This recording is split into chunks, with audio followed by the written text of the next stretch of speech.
I discuss this and more with freelance journalist Marty Swan, who covers all things at the intersection of advertising and technology. Wrote this piece on Cannes Lions for DealBook, really around the sort of the dichotomy that the industry is facing. Do you want to tell our viewers really what the themes are about in the piece?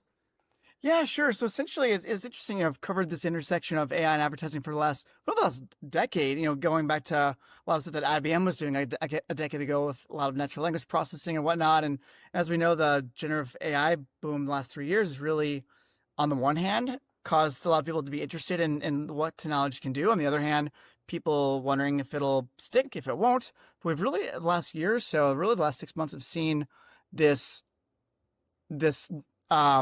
maturation of the whole industry and the scaling a lot of this stuff too. And so it was really looking at that question going into Cannes, obviously a big celebration of innovation and creativity, looking at the question of, okay, what are advertising agencies doing both to celebrate, adopt, and also invest in the technology? But there's this broader existential question kind of both below the surface and I think bubbling above it. Will this displace agencies? And how are different agencies trying to embrace it while also not being displaced by it?